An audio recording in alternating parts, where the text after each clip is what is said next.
Good morning, good afternoon, good evening, folks. Michael Zuber, one rental at a time, back with the one and only Mr. Greg Dickerson. How you doing, sir? Doing great, Michael. Good to see you.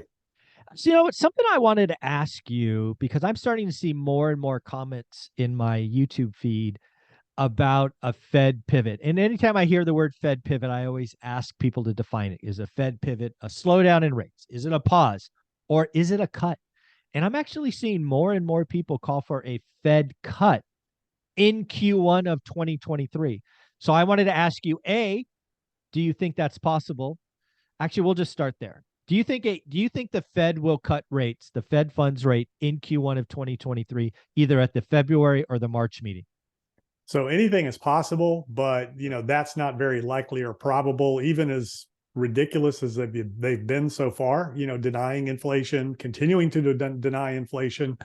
But I just don't see how that's possible given the environment we're in right now. Yeah. And the only, you have to ask yourself, what would trigger that action?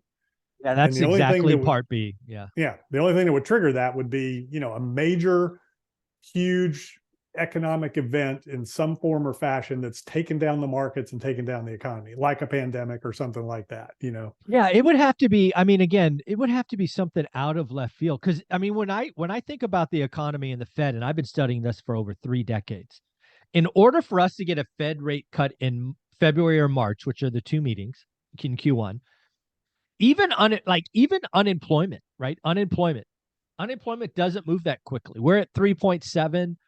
Even in extremes, it goes to 4.7, like a full point in 90 days. That's not going to cause the Fed to stop. If we just had a jobs number of 263,000 created. Even if we went negative 200,000 January, February, March, I don't think the Fed cuts. I think the Fed pauses. Sure, that if you want to call that a Fed pivot, I think a Q1 Yeah, but that's pause makes not a sense. pivot. Just to be clear, a pivot Yeah, is the Fed cut. reversing and cutting Yeah, rates. That's a pivot. A I pause is agree. not a pivot. A I slowing is agree. not a pivot. That's a narrative on Wall Street that the markets are Yeah. perceiving. That's the Yeah. new pivot. But a Yeah, pivot exactly. is Let me define it. reversing course. It's like Yeah, pivoting, reversing course, and cutting I rates. agree. So Yeah. that's very different than what they're already said that is possible. And look at how the markets reacted to that. Yeah. It's possible that we could Slow slow down. the pace of rate hikes, which means 50-50, Yeah. 50 this meeting, 50 next meeting. But that's all going to be dependent on the inflation report that comes out next week. And, Yeah. I Yeah. don't know if we're going to talk about that or not, Yeah, but we can. We might as well, because this is what I see. So I don't think a Q1 pivot, meaning a cut, is very likely. It's in the order of a black swan, like Lehman Brother, just really bad stuff. And I just currently don't see it. But like you say, anything's possible in this world economy. My current thinking about the Fed is we're going to a terminal rate of 5. So we're going to get 50 on the 14th. We're going to get, I think they go 50, 25. I think they become Greenspan or Bernanke, whoever it was. They're just going to kill us with 25s. They're going to go higher than the market expects, and they're going to go slower. So 50, that takes us to 4.25. So 50, 25, 25, 25 pause. So I don't think we pause until like June. That's what I'm yeah. currently thinking. Yeah. Well, the Fed whisperer, Nick Yeah.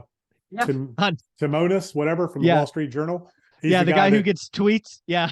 yeah. So, he's obviously got some inside information. So right now he's saying 50-50. That was as of the last Fed meeting and all that. So we got to see where the inflation report comes out. If there's going to be anything other than 50-50 or just 50 at the next meeting, we should be hearing about it this week. The Fed doesn't like the surprise, but if they get a bad inflation print, they'll come out with 75 and they'll be like, we really don't care about the markets. They haven't said a word about anything other than inflation. They don't care about the Yeah. job market. They don't, they want to see weakness in the job markets, Sure. and the job market is not giving the Fed what it's looking for.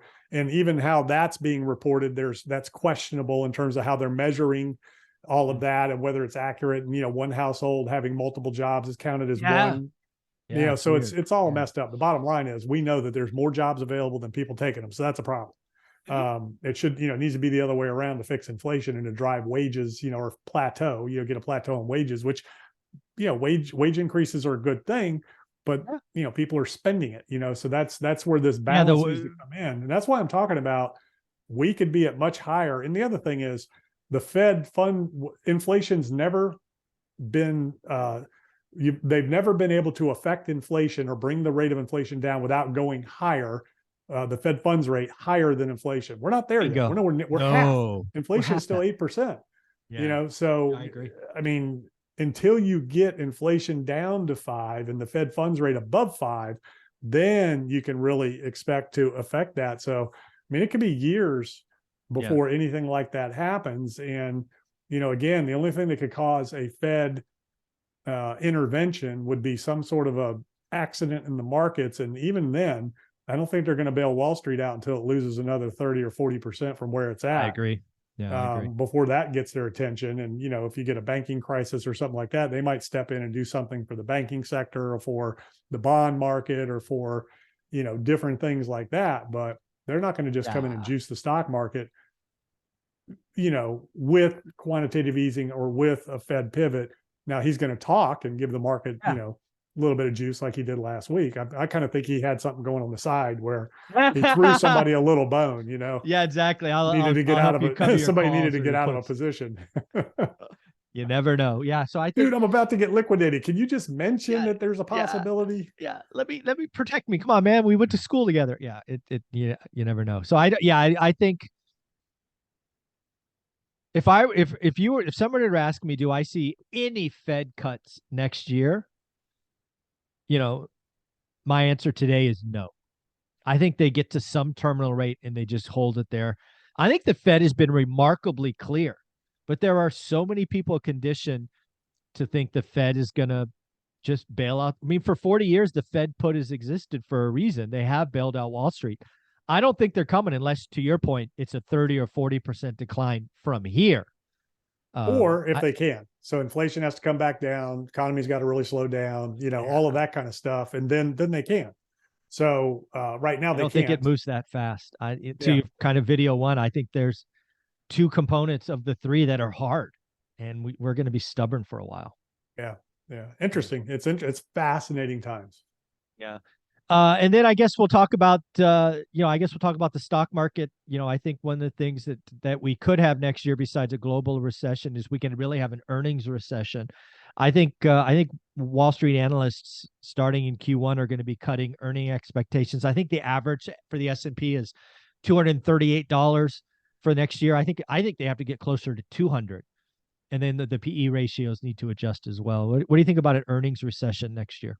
Yeah, that's the thing the market hasn't priced in. It can handle interest rate risk right now and inflation risk right now, but it can't foresee that, and it hasn't priced that in. So that's the next leg down in the markets. Once we get through this year, and here's what's happening this year. Okay, there's always a Santa Claus rally. Why? Because Wall Street needs to get their bonuses, and there's already news out that Goldman Sachs cutting bonuses. The other banks at least 10%. Yeah, right. So how do you get a bonus? You got to have so the way you make money on Wall Street is being ever bullish. Okay, no, bears don't make money on Wall Street. That doesn't attract capital. Bullish attracts capital. Tom Lee, Kathy Wood, they're still in business because they're. I can't believe Kathy Wood is still getting funds. It's crazy. Yeah. Well, I mean, it's that bullish narrative until it's not. And the markets have, have held on, even though they're just higher highs, lower highs and lower lows, that it's putting in. So how do you hit your bonus on Wall Street? You drive the market down, you go test those October lows, and then you blast into the end of the year with this huge Santa Claus rally. Everybody gets their bonuses, and then January, bam. And if you go look at last year, that's exactly what happened. In the last couple of years, you kind of see the same thing. Market gets driven down right about middle of December, then you get this little Santa Claus rally, and then January, February, in these environments. And go back and look at 2008 and 9, what happened then, 2000, 2001, what happened then, same kind of thing. So, that's kind of where I see it. But yeah, they can't price in the recession and the effects of recession on earnings because it hasn't happened yet. Yeah. So we haven't seen real earnings take a hit because it's holiday season. Everybody's spending money. Everybody's looking good, and they all, have these positive outlooks. But certain segments of the companies out there have all just look. We're not putting any forward guidance out, and it's all such a game, anyways, because they know what they can do, and they put numbers out that they know they're going to wait. They're going to wait till January. They want to get through getting their checks. Yeah, so it'll be interesting. I mean, that's what I've been saying. We're going to get a lot more information Q1, Q2, next year. And if we can see the bottom start to get put in, it can be during that period. to where we can start to maybe stabilize and then look for a rebound after that. But I don't think we're going to get there until we get into Q1, Q2 next year. And, a lot of it's going to be based on what we see of, earnings at the end of this year. Very, very cool. Well, Greg, do me a favor. Where can people find you? Yeah. GregDickerson.com. Thank you so much.